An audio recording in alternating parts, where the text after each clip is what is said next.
Want to shop, finance, purchase your next car? Go to driveway.com. All inspected by experts. No haggle prices. Driveway.com. Auto done easy. Jason McIntyre.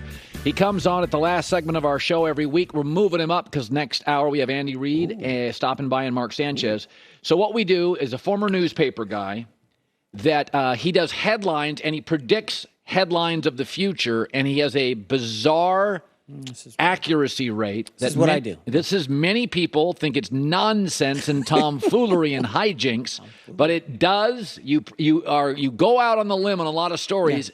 Yeah. I'm in the grocery store the other day, and I walk by this guy, and he stares at me, and I go to the checkout line. He's waiting there for me. Tomorrow's headlines today with Cowherd. I love it. Tells me about how he goes to Vegas. People love this segment. It's kind of popular. I love this segment. Yes.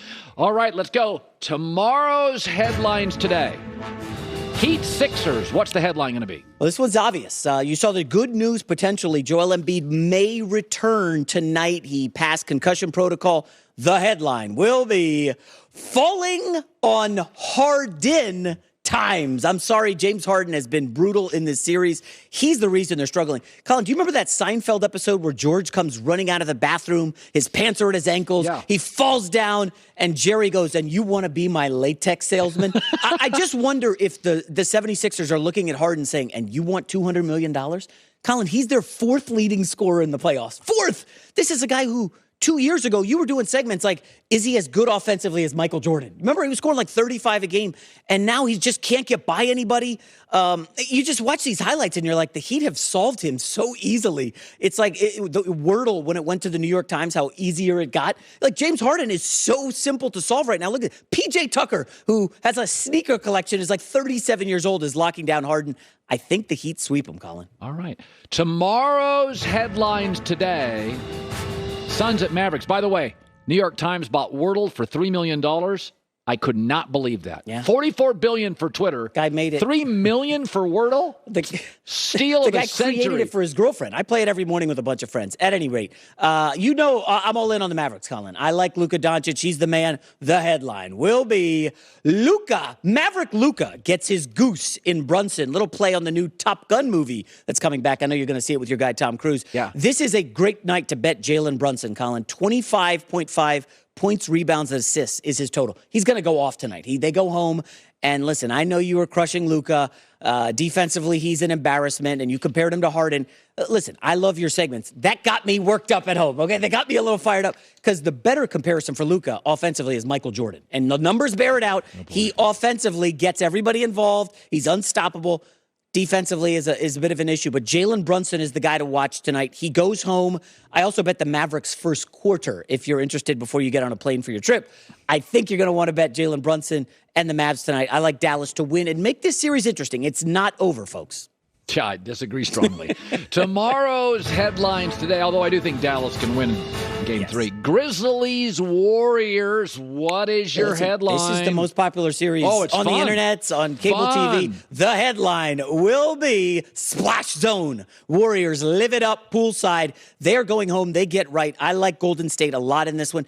I think people are overreacting to their struggles down the stretch. Remember, they led by 4 with 4 minutes left, okay? This should be 2-0 Golden State. I know Memphis fans don't like to hear that.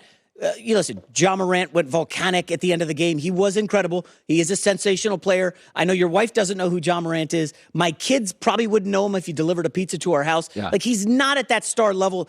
His play-wise, he's incredible. But we're talking about the Warriors shooting, I think, 8 for 37 from deep. They missed all these open shots. Everybody was cold. The whole roster was cold. And I'll tell you right now, if you want a sleeper for a guy to watch tonight, Jonathan Kuminga, the young kid, he is spicy. Ja Morant talked trash to him in Game 1, like, he can't guard me. And Kuminga goes home, gets the crowd behind him. I like Golden State a lot in Game 3. Jonathan Kuminga is a classic Warrior. You're not going to know. They'll draft him. They'll hide him for a year and a half. By the end of next year, you'll be like, he's interesting. He's 6'7", 220, incredibly twitchy and athletic. Glad you have your eye on him. Yeah. Tomorrow's headlines today, Celtics Bucks. Yeah, this has been a sleepy series because the Bucks blasted them in Game 1, and Boston did the same in Game 2. If you're looking for an upset, Colin, the headline will be better Buck next time. Celtics take Game 3. I'm just going to say, Giannis needs Middleton back. He's officially been ruled out for Games 3 and 4.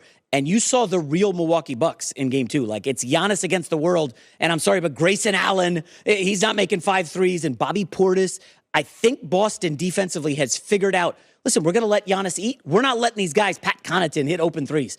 And if you lock them down, Giannis will go for 40. I like Boston in game 3. They're still the favorites, I think, to come out of the East. Colin, would you agree? Boston Celtics? Well, I said I think it's a 7-gamer. I'd probably take Giannis, but I suspect that Middleton will play in games 6 and 7. Oh, well, that would be huge for Milwaukee if he's back. Because offensively, you saw, like, Jrue Holiday's not a 25-point-a-game guy. No, you can get 18 from Jrue. Jrue is, you're not, the difference is Drew's not going to give you 24 a game. That's just not who he is. Boston shot terribly in game 1. They bounced back in game 2. And I just don't think Milwaukee has the offensive firepower outside Giannis. This is a game to watch for sure, game 3. Yeah, it's a go-either-way series. Yeah. All right, let's do some football. Yes. Niners reportedly aren't sold on Trey Lance. What's the headline for the Niners starting quarterback spot? This is juicy. Yeah, remember Shanahan. Shanahan versus Lynch and the chatter before last draft. The headline will be, gee, maybe we should just keep Jimmy. Listen, I know he had the surgery out for 6 weeks, can't throw a football. But, Colin, even if he were okay right now, who's going after Jimmy G? Like, name one person who's going after him at this stage in the game. It's pretty clear he's going back to San Francisco. The real question is, like, who wins the starting job? And, by the way, it looks like Deebo Samuel is not getting moved. You know he's tight with Jimmy Garoppolo. They're best buddies. I can see Jimmy G starting week 1, and then you get well, wait a sec. Why did we draft this guy in Trey Lance? It's almost like the kid in Green Bay who they drafted when they had Aaron Rodgers. Jordan Love. Like, why did we draft Jordan Love? Like, 2 years later, he's not playing. People aren't even talking about Jordan Love. They have no receivers, but they got Jordan Love. I know you're a Trey Lance guy. This is a tough, complicated situation, but if you want to have a chance to get out of the NFC, you've got to start Jimmy G. No, you and I agree on this.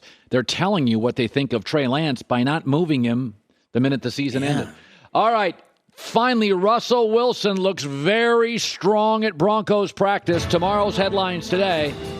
Denver Broncos headline this season. Love this team. Yeah, I do. I do as well, Colin. I wrote a piece for Fox Sports about it. I'm a little gushy. I know you guys have the bromance, you and Russell Wilson, and I kind of look like him, which is why we're friends. The headline will be, Russ has Denver on a Rocky Mountain high. Yes. A little John Denver action there. Listen, everything lines up for Russell Wilson to have a lot of success. We know he's a great deep ball thrower, right? And he's got Jerry Jeudy, Hamler, the speedsters to get under the passes in the thin Rocky Mountain air. Colin, Hackett is the key, right? The offensive coordinator. He really is. But remember, when he was in Green Bay, Rodgers had struggled a bit with McCarthy, and that's why they ended up drafting Jordan Love. Hackett fixes Rodgers 2 MVP awards. I'm not saying Russell Wilson is on that trajectory, but I think Hackett is a smart enough, young enough guy who's willing to make Russ kind of the quarterback that he was early in his career. But if you look back at Seattle, they, for some reason, were hell-bent on running the football. Schottenheimer and, Pete Carroll, for whatever reason, wanted to run, and they didn't let Russ cook. That was a big narrative. I think if we let Russ drop back with these 4 receivers and the 2 tight ends, Colin, this is a team that I think wins the AFC.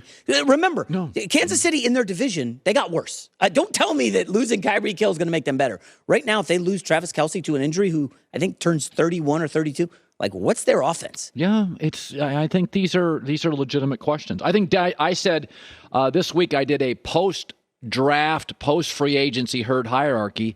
Buffalo 1, Denver 2. Yeah, and remember, Matt Stafford goes from the Lions to the Rams. I think the market underestimated the impact of Stafford. They win the Super Bowl. Like, Stafford was outstanding. Week 1, they were good. They were awesome right out of the gate. I think Denver, I can't wait for the schedule release, by the way. Like, I'm very excited for this because you're going to tell a lot by the schedule. Remember Denver, that big advantage at home in September. I think the market is going to undervalue Russell Wilson and Denver a little bit, and there's going to be some value in them early. So 10.5 is their over-under. I said earlier today it's my favorite over because they have six iffy quarterbacks on their schedule out of their division. Okay. The best under, Dallas is 10.5. Now think about this. Philly got better. Daboll makes Daniel Jones somewhat better. Okay. Carson Wentz makes them better. Like him or not, he's better than what Taylor Heineke. And Dallas lost massive production at wide receiver. Amari and Cedric Wilson. By the way, Randy Gregory now in Denver, defensive end, replacing Von Miller. So, yeah, I like the under on Dallas. That's a good call by you. Yeah. A rare good call, Cowherd, by you. Also, Seattle 6.5 under. They're telling you with Geno and Drew Lock, we want a quarterback next year. Yeah, and they play the AFC West schedule, so that's 4 losses. No. And in the division, you may win. They're not winning one. a game in their division. Well, probably not. No, I mean, I looked at their schedule. Seattle under 6.5 and Dallas under 10.5. Those are great under bets. You and I are aligned. So do you think Boston wins that series? Boston Celtics, yes, they will win the series. I'm sticking with them. Marcus Smart back tonight, and no Middleton's the key, Colin. Who's the second best player on Milwaukee? Well, Drew Holiday. All right, what's he giving you? He's just not. He's a defensive guy who's focused on Jaylen Brown. Yeah. And sometimes I got to guard Tatum. It's tough, as we've seen, to play both ends. Great seeing you again, buddy. Yeah, man. Enjoy next week. Saw Kevin Hart last night. Jason did with his beautiful wife. Yeah. Friendly reminder: 1-800-Flowers.com. Mother's Day is this Sunday. 1-800-Flowers.com. Code HERD to get $25 off